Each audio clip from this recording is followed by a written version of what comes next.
Bienvenidos amigos y amigas de Latinoamérica y el mundo, soy Daniel De Vita y es un placer darles la bienvenida una vez más.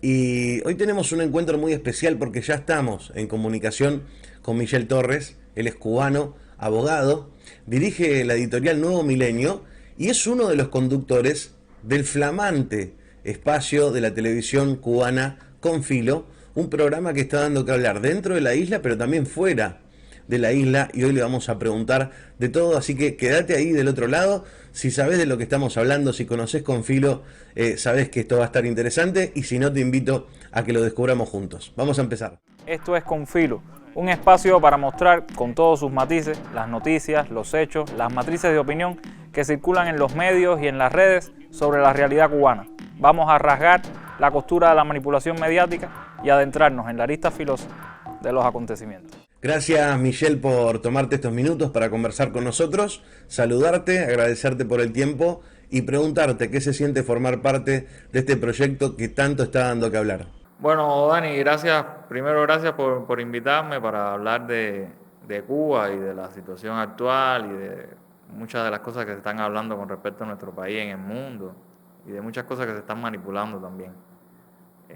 Confilo es un programa que nació de una necesidad, la necesidad de que la televisión cubana fuera a la par de lo que se estaba discutiendo en redes sociales, de que esas discusiones que se estaban teniendo en el ámbito mediático, del ciberespacio, todas esas cosas que se estaban ventilando ahí, tuvieran también una resonancia en la televisión y que no solo quedara la versión de los enemigos de la revolución, sino que también la revolución tuviera una voz que se proyectara sobre esos problemas y diera su versión de los hechos.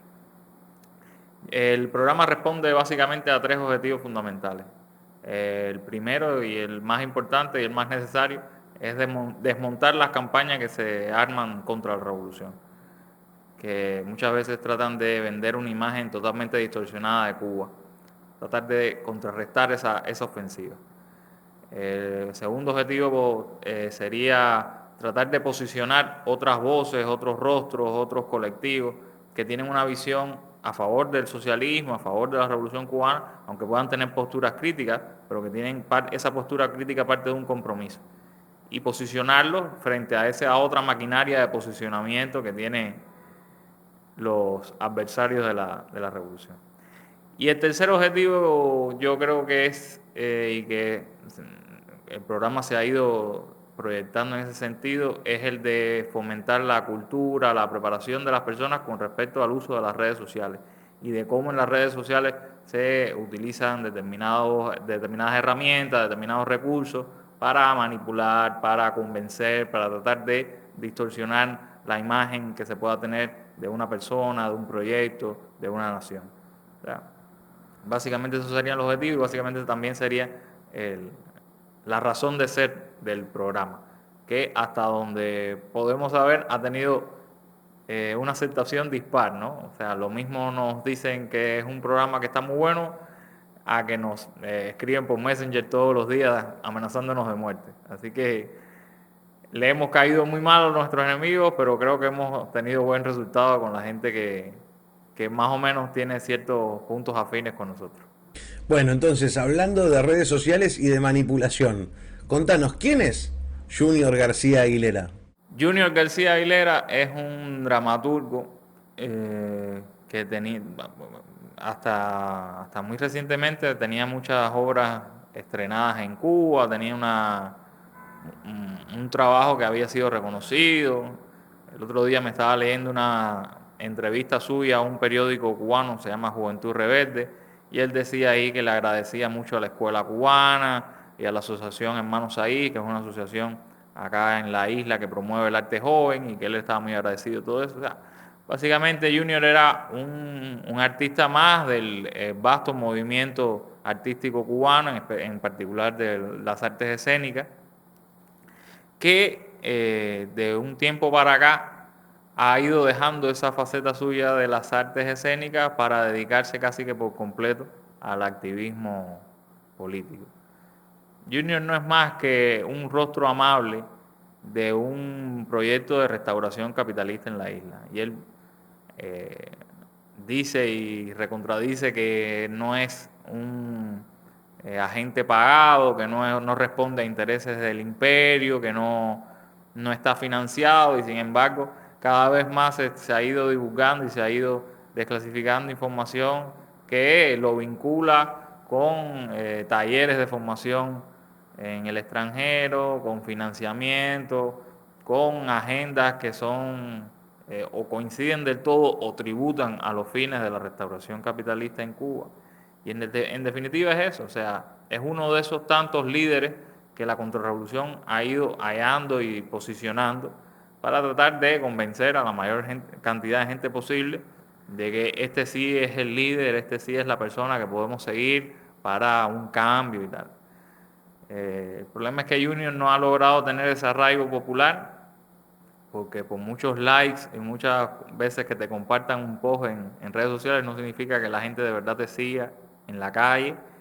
Y por mucho que a nosotros nos preocupen las redes sociales y por mucho que nos dediquemos a revisar lo que ahí se está hablando y a tratar de desmontar algunas cosas que se están manipulando ahí, por mucho que eso nos ocupe el tiempo, la gran batalla y la batalla decisiva por la revolución en Cuba se da en las calles, en la realidad cubana, en el barrio.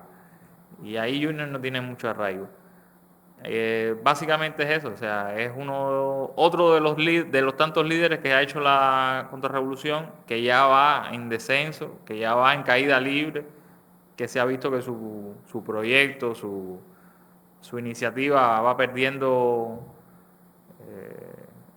arraigo, va perdiendo interés de la gente y que pronto probablemente tengan que buscar a una figura alternativa, otra más.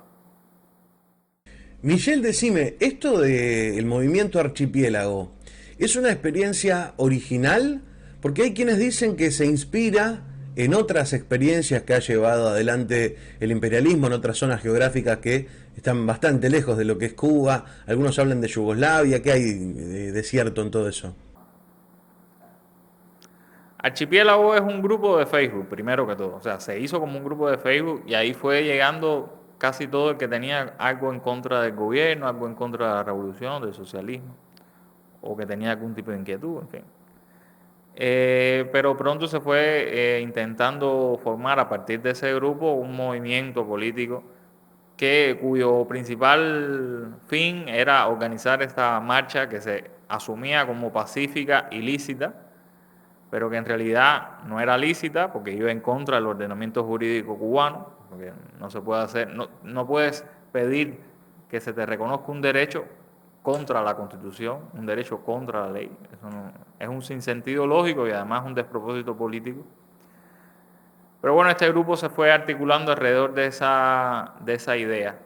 Es cierto que tiene muchos paralelismos con otras iniciativas, ¿no? El mismo Junior García, que es el principal líder de este grupo, tiene muchas similitudes con Václav Havel, con otras figuras del arte que fueron usadas o que protagonizaron movimientos en contra del socialismo, en contra de gobiernos progresistas o sencillamente en contra de gobiernos y de sistemas políticos que no estaban del todo articulados con el hegemón del capitalismo que es Estados Unidos.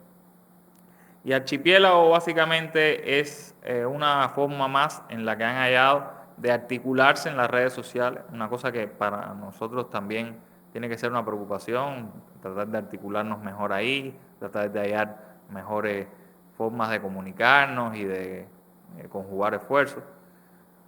Pero es un espejismo, es un grupo que tiene 30.000 miembros, un poco más de 30.000 miembros, pero la inmensa mayoría ni siquiera vive en Cuba. Y hay muchos que puede que sean hasta perfiles falsos. O sea, que tratar de pretender que Archipiélago es una imagen o una proyección de lo que es Cuba en realidad es un desatino. Cuba está en Cuba, y en las calles de Cuba y en la gente de Cuba, no en Facebook, no en Twitter. O sea, tratar de pretender cambiar Cuba desde un grupo de Facebook, bueno, más o menos te dice la verdadera naturaleza de toda esta intentona, ¿no? Que al final es un gran espejismo, más humo que otra cosa. Michelle, para ir cerrando, me gustaría que nos pudieras contar ¿Cómo afectaron la calidad de vida del pueblo cubano? Por un lado, todo el paquete de sanciones nuevas que pone Donald Trump, cómo Joe Biden ha continuado a la perfección con estas políticas y cómo se mete en el medio la pandemia para generar un momento de muchísima dificultad, que es un poco el caldo de cultivo que aprovechan estos grupos para generar este clima de caos y de desestabilización. El gobierno de Trump aprobó 243 medidas contra Cuba, algunas más severas que otras, pero todas iban encaminadas a arreciar el bloqueo contra Cuba. El bloqueo es un conjunto de medidas que usa el gobierno estadounidense contra Cuba, y que no son solo las leyes, también son eh, las presiones que se ejercen sobre terceros países para que no comercien con Cuba, todo este tipo de tratar de aislar a Cuba en materia económica, las prohibiciones que existen y que Estados Unidos puede llegar a multar a un banco simplemente por tener relaciones con Cuba. O sea, todo este tipo de agenda que ya es bastante conocida, que mucha gente insiste en llamarle embargo para restarle importancia, pero en realidad es un acto de guerra, es un acto de guerra y es un acto para tratar de destruir todo el sistema cubano, de arrodillar al pueblo de Cuba y de imponerle un cambio de régimen por medio de la escasez. Y el gobierno de Donald Trump, luego del aparente deshielo que se dio con Obama, que no cambió la estrategia, sino que cambió la táctica, era más partidario de otro enfoque con respecto a Cuba, pero con las mismas intenciones. Donald Trump lo que hizo fue volver a una política que no es nueva, una política de tratar de apretar más la tuerca, de tratar de quitarnos cualquier vía de respiro, como había hecho ya el gobierno de Bush padre y de Clinton durante toda la etapa del periodo especial en Cuba, que fue durante los años 90, y como hizo Bush hijo. El, el gobierno de Donald Trump duró 4 años, no fue reelecto, y llegó a la Casa Blanca Mr. Biden, Mr. Joe Biden. Y había muchas esperanzas en mucha gente que estaban convencidas de que ahora sí se iba a cambiar la política de Estados Unidos con respecto a Cuba, y que se iba a volver al menos al enfoque de Obama, y que iba a haber una suerte de relajamiento de todas las sanciones contra Cuba. Eso no pasó. Para Cuba, en lo que respecta a los cubanos, Donald Trump sigue en la Casa Blanca, Joe Biden no ha hecho el más mínimo esfuerzo por quitar ninguna de las 243 medidas que aprobó el gobierno de Donald Trump. Al contrario, sus funcionarios se han proyectado con respecto a Cuba como que las condiciones han cambiado, que el enfoque tiene que cambiar, que básicamente no es que vaya a cambiar, sino que va a mantener el mismo enfoque que tenía Trump. Básicamente es tratar de ver si nos derrumbamos por completo o si logramos salir adelante.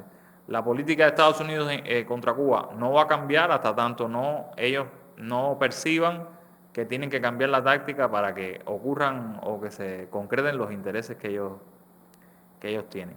A esta política hostil de Estados Unidos, que no ha tenido receso, no ha tenido un punto de detenimiento en ningún momento de la historia de Cuba, se le suma un segundo factor, que es la pandemia, y que le suma, si fuera posible, aún más grado de injusticia, de imposición, de cinismo, de intención genocida a estas políticas, y es el hecho de que en ningún momento durante la pandemia, que fue un momento más complejo de la historia humana en los últimos 100 años, en ningún momento durante todo este proceso, que todavía no termina, Estados Unidos siquiera se ha permitido dar una licencia especial, siquiera ha tolerado que se nos pueda vender ciertos productos indispensables para la reproducción material de la sociedad cubana.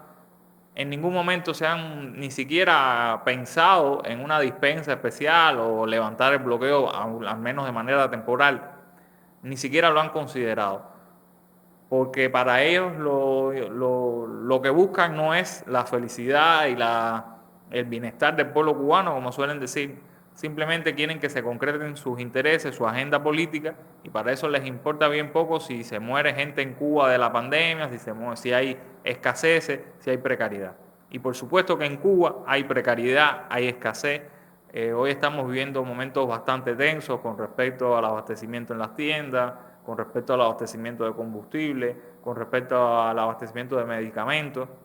Son momentos muy complejos, los hemos vivido más complejos aún, pero estos son momentos muy complejos, pero sencillamente trataremos de ir saliendo adelante, y estamos saliendo adelante, y esa era otra de las cosas que me preguntaba, uno de los principales motivos por los cuales se da todo este movimiento de Archipiélago, de Junior García, de la marcha pacífica ilícita, estaba proyectada para que se diera justo cuando se abren las fronteras de Cuba, cuando se abre Cuba para el turismo, cuando inicia el curso escolar, para los más pequeños de casa, para cuando Cuba está ya los casos de COVID están en caída libre, ya casi no hay muertos por COVID. O sea, todo esto que son pasos que está dando el país hacia la nueva normalidad, hacia una forma en la que nos podemos pensar ya en recuperarnos, en tomar nuevos aires, en tratar de mejorar las condiciones de vida de la población cubana. Y eso es lo que no tolera ni Estados Unidos ni sus testaferros. Claro, justamente por eso te preguntaba, ¿no tiene un poco que ver este apuro, esta desesperación, incluso las desprolijidades que vemos, esta necesidad de decir cada 2 minutos que nosotros no tenemos nada que ver con el gobierno de Estados Unidos, por más que las pruebas son cada vez más contundentes, con este apuro de decir, che, vuelve el turismo, empieza la recuperación, y si no hacemos esto ahora, se nos pasa el tren? Básicamente es eso. Yo lo decía el otro día en el programa, se les va el tren, y eso es lo que no pueden tolerar, que pierdan la oportunidad de adelantar su agenda política ahora que estamos en estas circunstancias, que la recuperación económica, que la vuelta, el regreso a una normalidad o a una nueva normalidad les desbarate sus posibilidades de convencer a alguien de que el cambio de régimen en Cuba es lo mejor para el pueblo. Bueno, a ver, así todo, con todas estas dificultades que vos recién me mencionabas, tenemos que decir que los peores indicadores de manejo de la pandemia lo tuvieron dos pueblos hermanos, algo absolutamente doloroso. Por un lado, Perú, y en segundo lugar queda Ecuador. En el caso de Perú, gobernado por el neoliberalismo, recién ahora hubo un cambio político donde se está sentando Pedro Castillo, y en el otro lugar fue Lenín Moreno, un detractor que se la pasó todo su gobierno hablando pestes de Cuba, además de un traidor que ha hecho un culto de la deslealtad y la represión contra su pueblo como Lenín Moreno. Entonces, aquellos que tratan de achacarle al modelo ideológico de Cuba las dificultades, realmente están pregonando una mentira absoluta. Estamos hablando de que Cuba es uno de los mejores, si no el mejor país a la hora de enfrentar la pandemia, ni hablar que es el único que tiene vacunas de desarrollo propio, y los gobiernos neoliberales son los que peores indicadores tienen de manejo de la pandemia. Esto hay que decirlo y repetirlo infinidad de veces, porque la impunidad que tienen a la hora de instalar las mentiras es increíble. Yo leía hoy que decían, si les importan las vidas y el tema de la pandemia, ¿por qué abren el turismo? Y al mismo tiempo te comparten comunicados de, por ejemplo, de Mauricio Macri, que es un tipo que cuando empezó la pandemia le dijo a Alberto Fernández, abrí todo y que mueran los que tienen que morir. Entonces ese doble discurso, allá para los cubanos dicen una cosa y cuando están en sus propios países dicen todo lo contrario. Lo hemos mostrado hasta el cansancio, pero bueno, será cuestión de seguir mostrándolo hasta que la verdad se imponga, hasta que la verdad triunfe. La verdad que te quiero agradecer enormemente por este contacto, por estos minutos, y lógicamente no va a ser la última vez que conversemos, hermano. Bueno, Dani, gracias, y espero que podamos repetir esto en algún momento, o que vengas tú a Cuba y entonces te pueda invitar yo a Confilo. Un abrazo, hermano. Estuvo con nosotros el abogado, periodista, conductor de Confilo, el señor Michel Torres. Muchísimas, pero muchísimas gracias por habernos acompañado. No se olviden de dejar su pulgar arriba, su me gusta. Si es la primera vez que estás del otro lado, suscríbete. Si nunca viste Con Filo, yo acá abajo te voy a dejar un enlace para que vayas a disfrutar de este programón. Y lo último que te quiero pedir es esto. Compartan este encuentro, esta transmisión, compártanla desde YouTube. Aquellos que les gusta hacer recortes de algunos fragmentos y subirlos, saben que todo este material es por y para ustedes y lo pueden usar como gusten, pero siempre compartirlo con el hashtag CubaVive.